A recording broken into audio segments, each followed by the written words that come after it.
What's up, everyone? I am super excited to have on a guest today, Karin Freeland, and she is actually a book author. This episode dives into her book, which is called The Ins and Outs of My Vagina, a penetrating memoir. And she specifically talks about, throughout this book, basically the ins and outs of her past 40 years. She recounts mishaps and misadventures that she's been through, and also she's going to talk about literally so many things of helping women really understand like differences of like discovering things for the first time, really going through an honest time of what her first time experiences were, and talking about long-term relationships and how she's been able to find pleasure. So I'm really excited. She's also in the coaching business like I am, so she does individual and group coaching programs as well. And she finds that she gives people the tools and techniques needed to conquer their fears and find their purpose in life, which I love so much. And she is a certified sex coach. She's in South Carolina, married with 2 kids, and I'm just really excited for you guys to hear this interview today. She's also here. We're going to talk to in this episode. You'll see about how everyone has different experiences with orgasms, and we really shouldn't be comparing our sexual journey to someone else's. And I love that topic because this comes up with me often as being somebody that is sexually confident and having a program like Sexual Confidence Academy. This comes up often if people are seeing me and my lifestyle and what my marriage looks like and comparing. And that's not what we're here to do. We don't want you to compare. We want to inspire. We want to show you what is available and what is out there for you in your relationship, whether that be with yourself or with a partner. So keep listening. This episode, again, with Karin Freeland. We'll share her social media at the end there. And her book is coming out in September 2021. So depending when you're listening to this episode, it may already be out or it may have just came out. So thanks, y'all.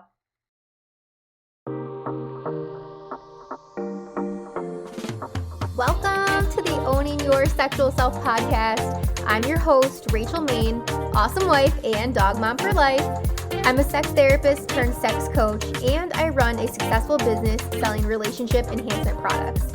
I absolutely love talking about all things sex. So you can expect this podcast to explore all things related to women's sexual health because that's what I'm here for. I'm here to help you discover and embrace what brings you pleasure so that you can own your sexual self.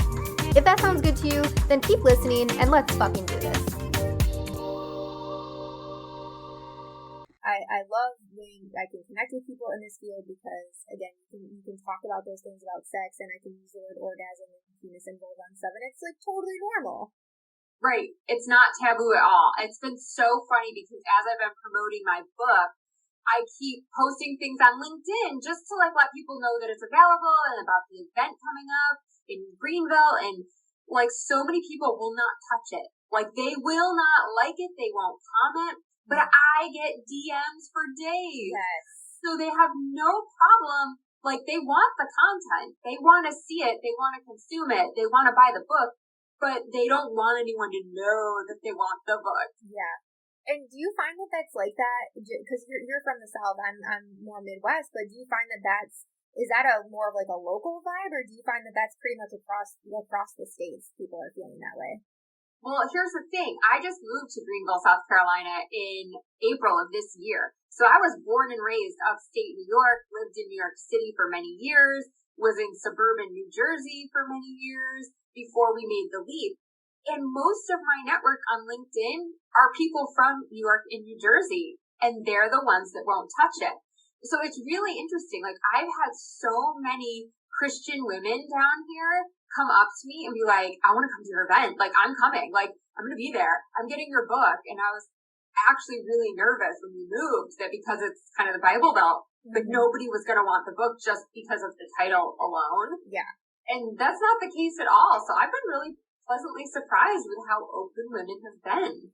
Yeah, and I think that's too because, you know, the world is changing when it comes to sexuality, and specifically I think women's sexuality, right? More women are, I find, you know, open to talking about this, and like you said, they're wanting the information. The shitty part is that it's like they're wanting this information so bad, but they're so worried about what everybody else around them is going to think because they want that information, right? If they're seeking out help from a sex coach or a therapist or something like that, right? It's like, it's still so, we've come so far, but it's still so taboo. Oh my gosh. And for the longest time, like I would not tell anybody that I couldn't orgasm from penetration because I thought all my friends were having sex and orgasming left and right and having like these great sex lives. And I'm like, something's wrong with me. Like I must be broken. And one of the things that I actually write about in the book is this like whole chapter where I get my first vibrator and I'm like trying to figure out how to use it. And like, I was so nervous in the store down in South Beach, Miami, like buying it. Cause back in the day, like you couldn't order something online. They didn't really, if they had those online stores, I mean, I had no idea right that they were there. You literally had to go to like an adult bookstore, park your car in front of it, and like you knew your parents or somebody from your church was gonna like drive by and be like, what's Karen doing there? Yes. So like, finally I got the courage, with a little bit of fear, and a few sorority sisters at my back to go into the store and actually buy one and to kind of take things into my own hands and be like, okay, like, is my body broken or can I actually have an orgasm? And very quickly we found out I am not broken. Right. I can orgasm just like everybody else. But I wasn't doing the right things or having my partner do the right things in the bedroom to create an atmosphere where I could orgasm. Yeah. And I love that you brought up that specifically around penetrative sex because it's so common, right? Like only 20% of women will actually achieve an orgasm through penetration and over 85% need the clitoral stimulation. And like you said, when you're growing up and you're talking to your girlfriends and stuff about sex, and first off, I swear, like, back in that day, I'm like, were we really having orgasms? Like, I'm, like, was that actually happening? Or, like, did it feel good? Or, who knows? But, yeah, when it comes down to it, when you get in that atmosphere where you feel comfortable talking about it, then it's like, oh, so I'm not alone. Or, oh, you're actually having an orgasm every time because you're on top and you're grinding. And that's actually clitoral stimulation, right? Like, that, it makes so much sense. Yeah. And sex became so much more fun for me and my partner because there was a hope or a chance that I was actually going to be able to enjoy myself too. Not that I didn't like having sex or we weren't still doing things that I found fun, but there is this resentment I've found that builds up over time when every single time you have sex, your partner gets off. And then you're just there like, well, okay then, I guess we're going to clean up and we're going to call it a night. Okay then. Like for me, it just felt so depressing and deflating. And I would get so frustrated that then it would start to trickle into our marriage and into our relationship. And I would be like angry and bitter with him for no reason. Like you didn't do the dishes, but I don't really care about the dishes. I'm just pissed that you got off in 5 minutes last night and then it was over. Yeah. That is not cool with me. Yeah. And would you say, because you brought up purchasing your first vibrator, which I just want to throw out there, my very first vibrator was a vibrating hot dog that my best friend gave me on my 18th birthday, which I never used. It was, the thing scared the shit out of me. But, so anyways, when you got your first vibrator, did you find that you were feeling like you were broken, you're feeling like there was something wrong with you? Did you find that then through your own self-exploration is when you found like what turns you on and how you were able to bring yourself to orgasm, and then you were able to share that with your partners? Yeah, so it took me a long time from when I learned to use it and regularly used it, enjoyed it, figured out like the right speed, the right pressure, the right position for it, to actually telling my husband at the time, or now, but at the time boyfriend, that I was even had one. I mean, this was super secret for a long time. And so I actually, in the book, I talk about how I got busted and how he found out that I even had one. And the conversation that opened up. Because he was like, wait a second. Oh, well, the toy's good for you? Then fine, go screw your toy. A lot of ego going on there, right? But it took me a long time too because I also felt like I was going to hurt his feelings.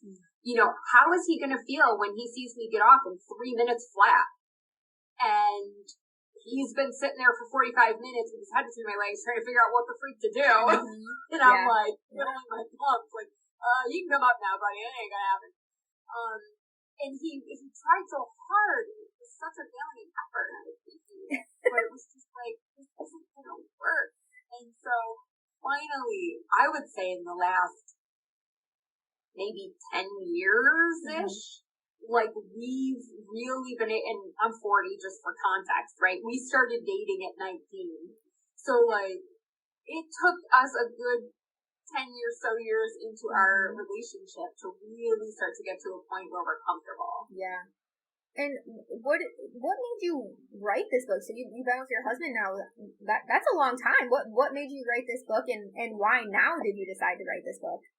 Yeah, so funny story. I always tell him, this is your fault. It was actually his idea.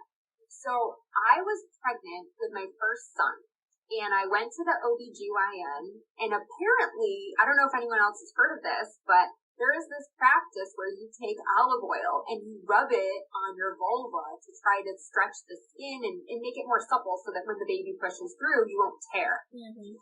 And I was like, that sounds dumb, but thanks, lady, for your advice. And I like waddled back to my car and went home.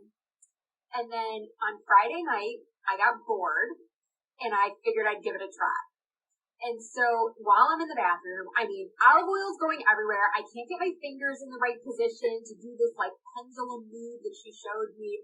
And I finally was just like, okay, this is not fun. Like, I'm done.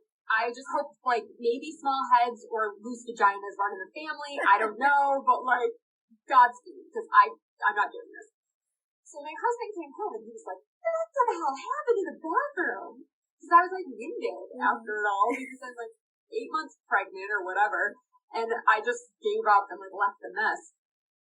And I told him what happened, and he just looked at me and he was like, Karin, you know what you should do? What knowledge do you have that I don't know? So I think you should write a book and call it I Don't Know My Vagina, and because you clearly have no idea like how this works, maybe you can help other women. And I was like, that's so dumb. Like, no, why would I ever do that? No one wants to read about my vagina. And then I started, I don't know, it was like the seed was planted, and I started brainstorming, and I was like, oh my gosh, well, there's the time I did that, and the time that happened, and the time I got that UTI, and this, and that, you know, and all these stories of like ridiculous, hilarious things that have happened to me that I'm sure everyone else can relate to, came to mind, and I just started writing. But this was in 2009. Okay. So I went to work after maternity leave with, you know, probably 20,000 words written or something, and kind of forgot about it. Like, I just got busy again. I got hungry with the grind, trying to make more money, get promoted, blah, blah, blah. And in 2019, when I had my midlife crisis and really, you know, was like, I'm wasting my life. I'm just making PowerPoints every day. Like, something has to change. I had this epiphany one day, and I was like, I know what I want to do. I want to finish my book. Like, I have to finish my book. I didn't even know if I was going to publish it, but I showed a couple of people, and they were like, oh my gosh, like, this is good. Like, you're going to be on Oprah. I'm like, she doesn't even have a show anymore, but thank you. But like, I think she has her own channel now, but like at the time, like, she didn't have a show. Yeah. And I was like, but okay, well, if you think this is like that kind of like worthy, I have to do it justice. So I hired an editor, and like, it just took on a life of its own and became its own thing. Yeah. That's amazing. I've started a book journey myself, but I have not had that epiphany yet. It's been very hard for me to write. But that's amazing. You said you've already hit some lists. Your book is not even coming out until September 14th. You're recording right now on August 19th, and it's already doing great. So you're already proving to yourself that this is, people want this in their hands. So tell us about that. What success have you already seen from it? Yeah, absolutely. So we had pre-order go up last Thursday. And over the weekend, we hit #1 in the general sexual health category and the sex and sexuality category. And we were top 50 also in the humor category, humor essays. So I had the wonderful Dr. Lori Mintz, who I'm sure you're familiar with her work. She wrote Becoming Clitorate, and she's also a sex therapist. She endorsed the book. So she read it. I sent her a copy, and she gave me a wonderful quote that I could use as a testimony for the book. And when I sent her a note and said, hey, would you mind sharing this, you know, on Instagram and your stories? She was like, you're already in the top 50. She's like, my books never did that good. Like, And I was like, she's just being nice to me? Like, wow, this is amazing. So, I feel really good about it. It's hard though. It's hard to promote a book with the title Vagina. Like I said in the beginning, so many people don't want to touch it. Local newspapers don't want to run an ad about it, or, come to this launch event because the title is, for some people, it's a bit of a turnoff, or it's considered a dirty word. Yeah. And it frustrates me to no end, because no wonder women feel the way they feel or are marginalized in society when your body part that you are just given at birth, is suddenly a taboo thing. Yeah. That's exactly right. I know, and it's like the thing that we're so scared to do, which is to talk louder and get the information, is the thing that's pulling us back from understanding and connecting more with ourselves and overall having more fulfilling relationships, and it is so sad, and we were saying, we've come so far, but we still have so long to go, so I'm excited. I'm definitely going to get a copy for myself. Anything that involves a vagina and education, I'm down for, so... Yeah, thank you. I mean, I don't know how much education will be in there, but certainly there's a lot of laughter. And, there is. I think people are going to learn kind of like how to deal with long-term relationships and kind of some of the things that bubble up. Hopefully they will learn that your health care needs to come first. I talked for the first time ever about my ectopic pregnancy and kind of what that looked like, and the, psychological stuff that I had to deal with. And then, you want a baby, but you just lost one, and how do you get back in the saddle and be intimate again? And, so I think there's a lot of insights is maybe how I would say it, more than like learnings. It's definitely not like a self-help textbook type style. It is straight memoir, and there's just a lot of comedic, even in the dark times, we approach it with a little bit of dark humor. So I think people will really enjoy that, and it's an easy read. Yeah, and I think too, the main thing that people will get from this, from what I'm gathering, is that people are going to be reading it and doing that head shaking sort of moment, like, yes, like I've been there, or I've gone through this, but I had no idea. You mentioned UTI, like, oh, I'm feeling these same symptoms. I didn't even know what a UTI was or what to do for it, or to do your pendulum rubbing to have a smoother pregnancy, right. Like that's people are going to really connect to that, I think, and I think you're going to make a lot of people just feel normal, honestly, and seen. And that is my biggest thing. So one of the stories that I talk about in there involves cervical mucus. And so for probably 30 years of my life, I felt like I was disgusting. My vagina was the only one that produced cervical mucus, and I should just never let a guy take off my underwear because God knows what's going to be in there. And I've always felt so self-conscious of that, right? And that really does impact your ability to be intimate and to feel comfortable with oral sex and other things, because you're just kind of like, what is going to happen down there? Is he going to get grossed out? Is it going to taste weird or smell weird, or all those crazy things? And one of the things that happened to me when I was watching a comedy special, it was Amy Schumer. Love her. And she said, for my New Year's resolution, I just want to take off my underwear once and not have it look like I blew my nose in it. And I'm on the floor dying laughing. I'm like hyperventilating, and my husband's like, I don't get it. It's so funny. And I'm like, you wouldn't get it. You wouldn't get it. But literally 30 years of shame, embarrassment, I was like validated in that one joke. And I was like, thank you, Amy. You just made my life. Yes. And so I'm not saying that telling some of these stories was easy for me. Yeah.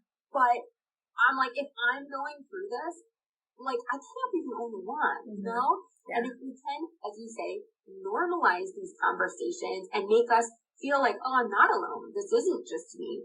We're going to have more confidence in the bedroom, in our lives, because it's going to spill over into everything else we do. And that's really my mission, is just to help others, have their dream life. Yeah. And that kind of flows into what I wanted to talk to you about next, when you were saying, you really help people not compare their own sexual journey to somebody else's. And so through you being vulnerable and sharing these moments, again, you're giving people that head nodding, yes, I've been there sort of feel. But then also, like you said, in that moment when Amy had made that joke, you felt so validated. So for somebody to feel that validation, this is really probably going to maybe spark some curiosity for people to think, maybe I want to ask my best friend, like, how is she having an orgasm every time during sex? Right? You become more curious to ask for more information.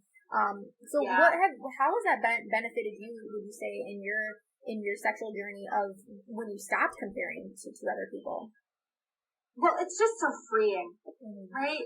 That is the biggest thing, is we hold ourselves down and we rob ourselves of joy when we look at someone else's life, whether it's their sex life, their career, whatever it is, their relationships, and we go, mine should look like that. Well, then if yours doesn't, you automatically are disqualified from enjoying that aspect of your life. And so as soon as you go, oh, I don't need that big house. That's not part of my goals. Oh, I don't need to have an orgasm 6 times a week. I'm okay with once. Like whatever it is that is good. Now maybe you want 6 a week and then somebody else is having 1. Well, screw it. Then go have 6. But it's just, what does that look like for you? What does happy look like for you? What does a hot sex life look like for you and you alone? Because it really doesn't matter what anyone else is doing. You're not experiencing that anyway. So just focus on you. Yeah. And that brings me to remember a previous podcast that I had a guest on, and this was in regards to your own self-love journey, but she had said you can love yourself while you're working on yourself, and the same thing comes to your relationships, right? Like, you can love the relationship that you have right now, whether that be with yourself or with a partner, and continue to work on it, because in my line of work, I find that if I'm coming home to my partner and I'm only focusing on the things that piss me off about him, or like I'm upset because he didn't do the dishes or take out the garbage or whatever it is, right? Dogs aren't fed, anything, then it's harder for me to find the things that I do enjoy about him. So if you change that mindset, you change that way of thinking, you focus on the good things, and then put a little bit of attention each day on the things that you want to make better, I think that just makes such a difference in people's lives. Yeah, and communication for us has been so key. Like, just saying to each other, like, hey, I'd like to spend a little bit of time with you tonight. When you get done with your Kung Fu class, my husband loves Kung Fu, like, can we just sit on the couch and, like, hang out and talk? Like, I feel like I need to reconnect with you. Or, like, the other day we were sitting on the couch and he just put his laptop down, whatever he was doing, and he looks at me and he's like, hey, I love you. And I was like, oh, I love you too. He's like, remember last week when I said I want to keep that feeling of how us being like so connected? He's like, we're doing it again. I'm on my laptop, you're on your phone. And I was like, okay. So we put the phone down and we just like kissed on the couch for a few minutes and just kind of like snuggled next to each other. And then we went back to what we were doing, but we like created this brief moment of intimacy that we could just share. Yeah. And now I can share with all of you. Yeah. But like have that, because we often think too, like, it has to be so grandiose. Like, oh, I have to go on vacation to the Bahamas to create intimacy with my husband. Or, I have to, like, send the kids away to summer camp for a week. But it's like, it's those little moments in your everyday life. If you create intimacy, in those spaces, it'll actually, like, just improve your life overall because it's a mainstay. It's always kind of there and happening. Yeah. And making the time for that, I think that's the biggest thing. Like you pointed out, like having that awareness, you and your husband have created or discussed what you want to create with each other when it comes to that intimate time. And when you can first do that and paint that picture and set the goals for your relationship and then make the time for it. Because I think that's a lot what people struggle with. So I love that you said that, just it doesn't have to be this big extravagant thing. It doesn't even have to include leaving your house, which is something I stress to people. It could be taking a bath together, making out on the couch for 5 minutes, or dancing in your living room. It could be something small, but I find that those little moments are, when I think back of our marriage, like those are the ones that I remember. I don't so much remember I remember the vacations, but it is those smaller, just out of the blue sort of things that mean the most. And I will tell you my new favorite thing, because we just moved from New Jersey, and so we never had a guest room because we only had 3 bedrooms. And we have a guest room now. Oh, that's like my sex palace. So we have when we don't have guests, we have totally turned this into like our love dome. So we go downstairs, like we close our doors so because we got baking for in there sleeping. And then we just go downstairs and we can be louder. We don't have to worry about them hearing anything. And it's just like, it's a new environment. So that has been so much fun for us to just create that space where we can be, intimate. And it feels like we're leaving. It feels like we're in a different place because it's not our bedroom. But we're not. We're home, and it doesn't cost us any money, so it's great. Yeah, I love that. It's something as simple as just changing up the scenery, right? Because how often are couples like, we have to go to the bedroom. This only can happen in the bedroom, right? I'm like, no, I'm like, fuck on your kitchen counter if you want. Like, do it on the couch, like wherever you want, wherever the moment happens. Obviously, if you have kids, be aware of that. But right. Yeah, when you can change up that setting and just try new things and have fun and be adventurous, I think that's where the connection comes from. Yeah. My son definitely caught us one time. We weren't actually in the act, but I talk about that in the book as well, because it's hard, when you have kids, to try to like figure out when you can fit these things in and where. And I'll just give a little sneak peek for your listeners, but I was laid out on the bed. My husband has this thing for socks. So I was like, have socks, and usually I'll wear like these short booty shorts from American Apparel and like a white see-through tank top or something. But for whatever reason that night, I was like, I'm just going to wear the socks. And he was taking a sweet time coming upstairs, and I was like, I'm just going to read until he gets up here. I got my glasses on. I'm laying there naked with just socks on in this book. And I hear the door start to open, and I'm like, great. So I like lower the book to present him with my breasts, and all of a sudden there's a 4-year-old boy there, and I'm like, my God. He's like, I caught a firefly! And then between that and like me like diving under the covers, like trying to like pull up the side of the comforter, he's like, oh, mommy's naked. And my husband comes up behind him and is like, what the hell? I was like, I thought you was in bed. I was waiting for you. And I'm like, okay, can you get out of here now? We can talk about this later. Oh my gosh. But I was like, my son's going to need therapy probably in like 10 years of having to walk in and see that. But, it was an honest mistake. Yeah. It could have been worse, I guess. It could have been in the act. Yeah. So it happens. And so I was going to ask so you have a 4-year-old, and how old is your other child? Well, that was when he was 4. They're now 10 and 11. So okay. Yeah, they've got quite an education through the process of writing this book. They've learned a lot about women and vaginas. So I feel like it's good. They're like ahead of their time, perhaps. Yeah, they're gonna make great husbands one day if they decide to have wives. That's for sure. Yep, and dads, because it was funny. I was writing one of the chapters about getting my period for the first time, and I didn't realize they snuck up behind me. And all of a sudden, I just hear, "Oh my God, was your vagina really bleeding?" Yes, that's what happened. And he was so caught up. So then he's like, "That sounds terrible." I'm like, "Well, it's not fun, but let me explain. It's normal, and I've got to go through the motions." But I think it's important that we start to have these conversations, age-appropriate content, obviously, but early on, so that they aren't shocked at tampons, and they're not making other women feel insecure about their bodies. The sooner we can start those conversations, I think the better. Yeah. And they will definitely understand what vaginal discharge is. Yes, absolutely. Although I'm sorry, guys, to break that to you. Yeah, so funny. Important. Well, and I wanted to ask that. So your kids are old enough to read, and they're old enough to understand what kind of what this book is about and everything. And obviously your husband, like you said in the beginning, it's his fault that this book even exists now. But what has that been like for your family, kind of going through this? And have you got any sidebarks, I would say, like more internally from families? Yeah, it's been interesting. Honestly, it's been a mix, right? So there's been so many people who are incredibly supportive and really like, this is awesome. Like, way to go. Like, you wrote a book. Like, that's amazing. Yeah. My husband struggled with it a bit in the beginning. He enjoyed reading chapters about him. He did not so much enjoy some of the earlier chapters about my other relationships. So that was a little bit tough. But overall, he was obviously very supportive. The kids, actually, I think it's pretty neat. My son still doesn't understand how I have a whole book of vagina stories. He's like, how is the whole thing about your vagina? I'm like, you'll understand when you get older. But they're not going to read it. I don't think they'll want to read it when they really understand when they get a little bit older, like all that's probably in there. Yeah. Right now, they think they can't read it because of the language, because there's some swear words. And my mom, I think, has been a little like, so am I in the book?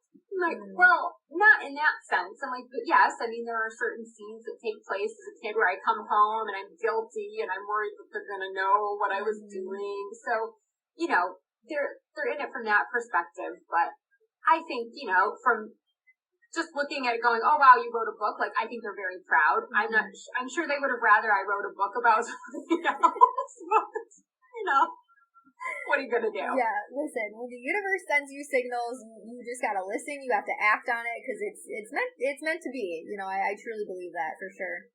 Me too. I'm all about the signs, and I ignored them for years. Like, the signs were right there, and I was like, yeah, I saw you, but no, I'm not gonna listen to that sign. And I'm so glad that I finally stepped into my full purpose and I started doing what I was meant to do, because I wasn't supposed to be in corporate. Like, my personality has always kind of been like a rebel rouser. I've always kind of gone against the grain, whatever you want to call it. Like, I just shouldn't have been in corporate in the first place, and yet there I was. And so, yeah. Same. And now you're an author, and you also do life coaching. Is that your two main things that you're doing right now? Yeah, one of the things that has been really beneficial for me is to be able to do some consulting on the side. So that's actually given me the freedom financially to be able to fund, hiring someone to do PR for the book, and hiring someone to do the cover design and make a really quality product. So those are kind of the main things I do. And, honestly, I said when I left corporate, I don't want to work Fridays anymore.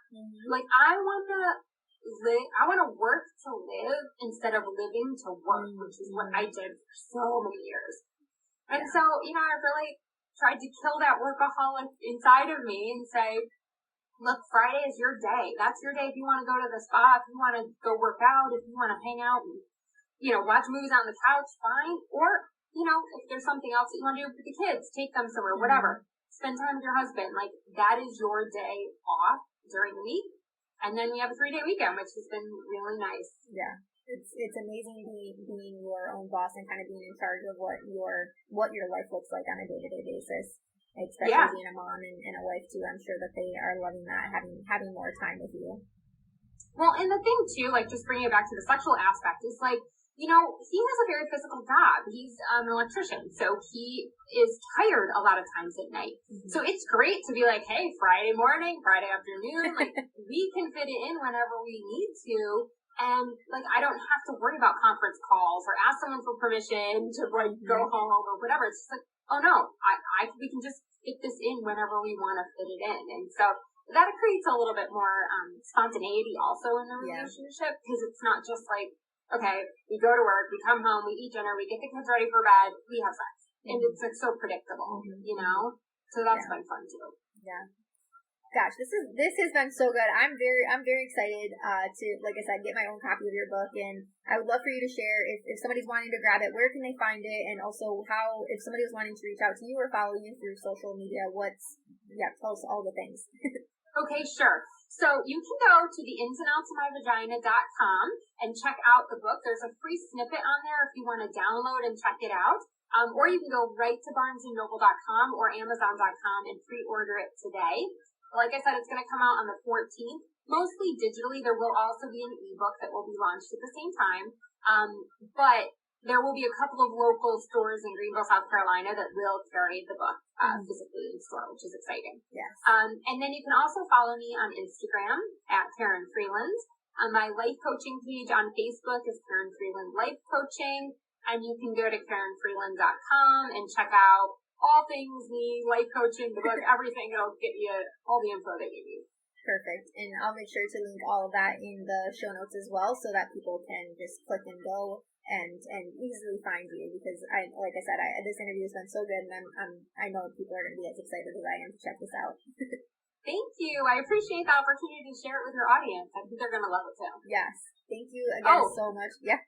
Yeah, no, the only other thing I should say is actually a portion of the proceeds is going to go to benefit Alliance for Period Supplies. Oh, awesome. And so we're going to try to help end period poverty, one book at a time. So it was really important for me to have a way to give back and help other women, rise up. And there's 1 in 3 women who are of low income status that can't afford to manage their period on a monthly basis. And that's just too many people for me. Yeah.